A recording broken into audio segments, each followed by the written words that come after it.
Hi friend, welcome to my channel blessings cake. আজ আমি যে কেকটার রেসিপি নিয়ে এসেছি, এটা একজন মায়ের জন্মদিনে আমার কাছে মেয়ের অর্ডার ছিল। মেয়ে অনেক দূরেই থাকেন, তো উনি সেখান থেকেই আমাকে ফোন করে অর্ডার করেছিলেন মায়ের জন্মদিনে, যাতে আমি একটা খুব সুন্দরভাবে এগলেস কেক বানিয়ে মাকে প্রেজেন্টেশন করি, আর মাকে একটা যেন খুব সুন্দর ফুলের তোড়া আমি দিয়ে আসি।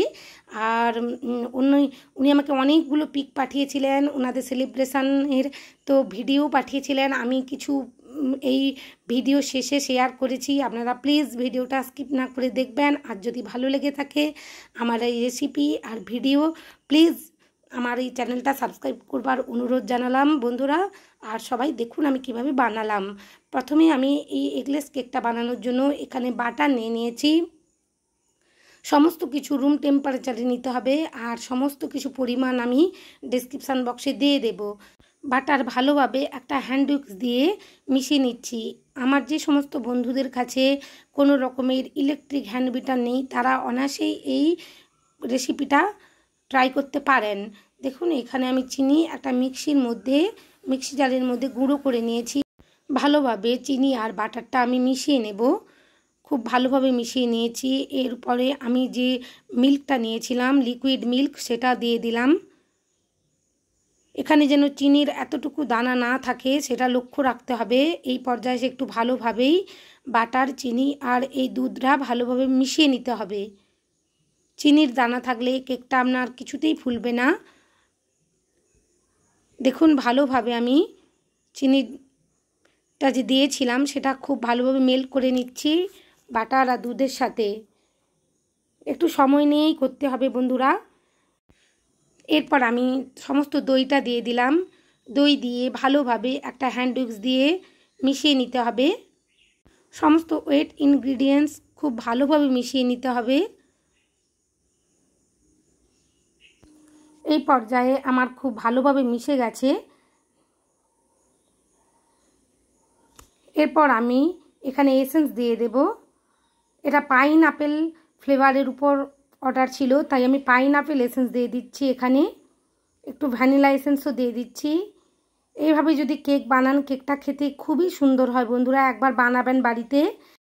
এই কেকটার অর্ডার যে মায়ের জন্য ছিল, সেই মায়ের বয়স 76 ইয়ার। তো আমাকে ম্যাডাম বলেছিলেন যে একটু ভালো করে এগলেস একটা কেক বানিয়ে দেবেন আপনি। আর আমার মা এগ দেয়া কেক খায় না, আর মা বাবা দুজনেই ছিলেন। আমাকেই নিজেকেই অনেকটা দূরেই ছিল, আমাকে নিজেকে ডেলিভারি করতে হচ্ছিল। আমি নিজেই গিয়েছিলাম, ওনাদের ব্যবহার খুবই ভালো ছিল। দেখুন এখানে আমি একটা স্ট্রেনার বসিয়ে দিলাম। স্ট্রেনারের মধ্যে সমস্ত ময়দাটা দিয়ে দিয়েছি। এরপর মিল্ক পাউডার দিয়ে দিলাম, আর এখানে একটু কর্নফ্লাওয়ার দিয়েছি। কর্নফ্লাওয়ার দিলে কেকগুলো খুব সফট হয়।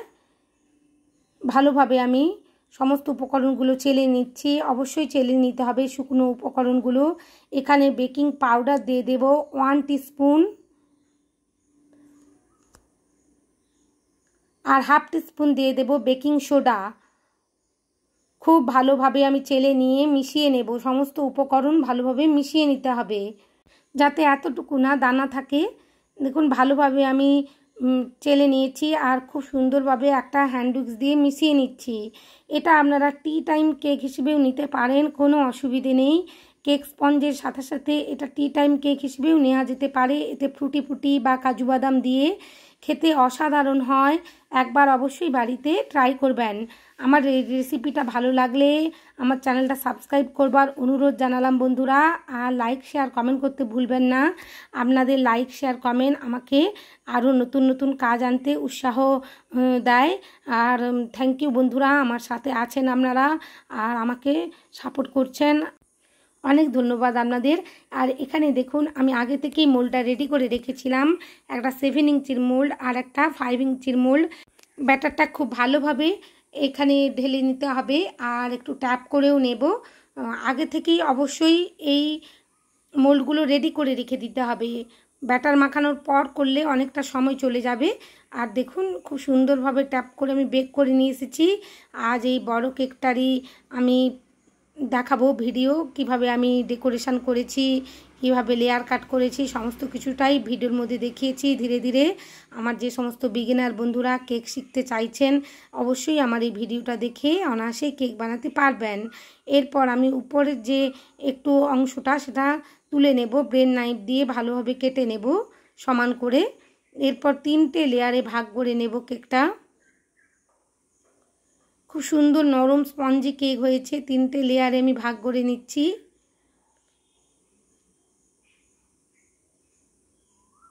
আর এই ধরনের এগলেস কেকগুলো গরম অবস্থাতে কাটা যাবে না। গরম অবস্থায় কাটতে গেলে ভেঙে যাওয়ার সম্ভাবনা থাকে। এখানে আমি একটা বোর্ড নিয়ে নিয়েছি, বোর্ডের মধ্যে একটু ক্রিম মাখিয়ে নিলাম। প্রথম লেয়ারটা আমি বসিয়ে দিয়েছি। আর এটা পাইনঅ্যাপেল কেকের অর্ডার ছিল, তাই পাইনঅ্যাপেল ক্রাশ দিয়ে দিয়েছি একটু সুগার সিরাপের মধ্যে। এইভাবে পাইনঅ্যাপেল ক্রাশ দিয়ে দিলে সুগার সিরাপে খেতে ভালো লাগে কেকটা। আরও অল্প করে ক্রিম দিয়ে দিয়েছি আর লেয়ারে ভরে নিয়েছি।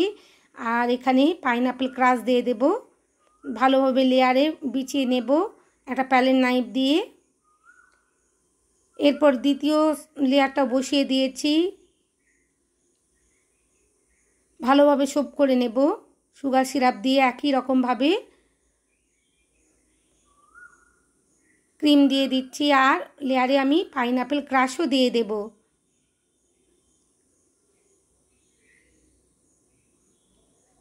ধীরে ধীরে দেখুন আমি একেবারে ক্রাম কোটিং করে নিচ্ছি। পাইনঅ্যাপেল ক্রাশ দিয়ে দিলাম আর ভালোভাবে স্প্রেড করে নেব লেয়ারে। এরপর তৃতীয় স্পঞ্জটাও বসিয়ে দিয়েছি আর ভালোভাবে সোপ করে নিচ্ছি।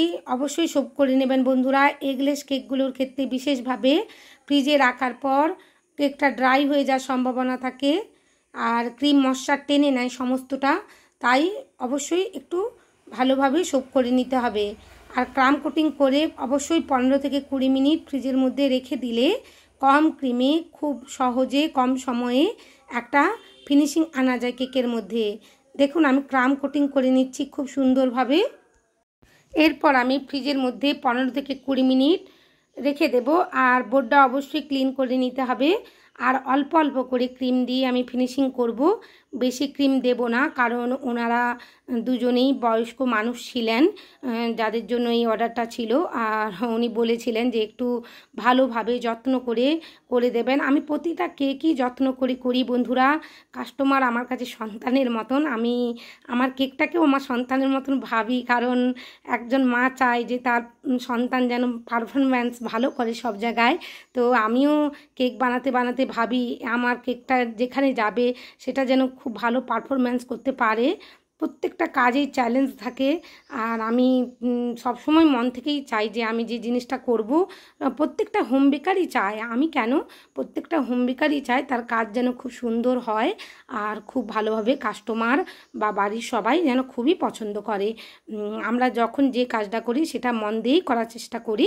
দেখুন আমার কথা বলতে বলতে খুব সুন্দরভাবে এখানে ফিনিশিং হয়ে গেল। আমি খুব কম ক্রিমের উপরই বানিয়েছি, ওনাদের কেকটা খুবই পছন্দ হয়েছিল।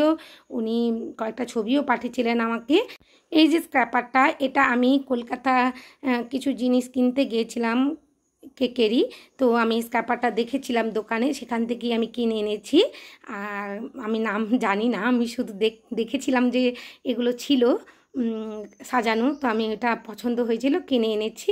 আর খুব লাইট ক্রিম, লাইট কালারের উপরে রেখেছি ক্রিমটা, বেশি ডিপ রাখছিলাম না। বেশি কালার আমারও কেকের উপর দিতে পছন্দ করি না। আর ওনারা যেহেতু একটু বয়স্ক মানুষই ছিলেন, তাই একেবারে 2 ড্রপ ইয়েলো কালার দিয়েছি আর 2 ড্রপ পিঙ্ক কালার দিয়েই আমি ক্রিমটা রেডি করেছি। খুব সুন্দরভাবে একটা প্যাটার্ন করে নিচ্ছি। এই প্যাটার্নগুলো এখন খুবই ট্রেন্ডিংয়ে চলছে। আপনারা যারা নতুন কেক বানাচ্ছেন খুব সহজেই এই প্যাটার্নগুলো প্যালেট নাইফ দিয়ে বানাতে পারবেন। আর একটা টানেই বানিয়ে নিতে হবে।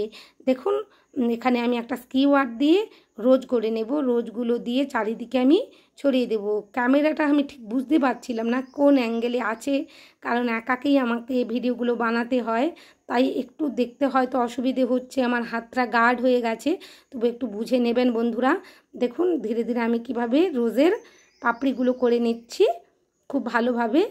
স্কিওয়ার দিয়ে যখনই গোলাপ ফুল বানাতে যাব তখনই একটু ক্রিমটা ভালোভাবে স্টিপ করে বিট করতে হবে। লিকুইড মতন থাকলে বা মেল্ট মতন ক্রিম থাকলে ভালোভাবে গোলাপ ফুল আসবে না। আমার কয়েকটা গোলাপ ফুল করতে গিয়ে ভীষণ অসুবিধে হচ্ছিল, আমি আবার ফ্রিজ থেকে ক্রিম নিয়ে এসে ভালোভাবে করেছি, স্টিপভাবে ক্রিম দিয়ে আমি করেছি যাতে খুব সুন্দরভাবে গোলাপ ফুলের পাপড়িগুলো বোঝা যায়। আর ধীরে ধীরে আমি সমস্ত কেকটার যে সাইডের অংশ আছে এই গোলাপ ফুল দিয়ে ভরে নিলাম। এই ধরনের কেকগুলো বানিয়ে যাকেই দিবেন সেই খুশি হয়ে যাবে।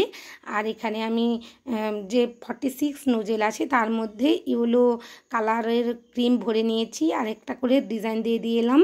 আর এখানে 195 নম্বর যে নোজেলটা আছে, আমি আমার নোজেলের কাজ দিয়েছিলাম, একটা ভিডিও আপলোড করেছিলাম আমার চ্যানেলে, সেই ভিডিও লিঙ্ক আমি দিয়ে দেবো। এই নোজেলটা আমি সেখানে দেখিয়েছিলাম। 195 নম্বর নোজেল দিয়েও কয়েকটা ফুল করে নিলাম।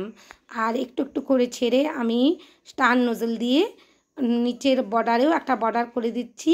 এইভাবে ফুল করে দিলে কেকগুলো দেখতে ভালো লাগে। আর মাঝে মাঝে আমি একটু করে পিঙ্ক কালারও দিয়ে দিচ্ছি। আপনাদের প্রিয়জনের জন্মদিনে বা অ্যানিভার্সারিতে এরকম ধরনের এগলেস কেক অবশ্যই বানিয়ে দিতে পারবেন। আর সবাই খুব ভালো থাকবেন। দেখুন আমি পিকগুলো শেয়ার করলাম আপনাদের সাথে, উনি কত আনন্দিত।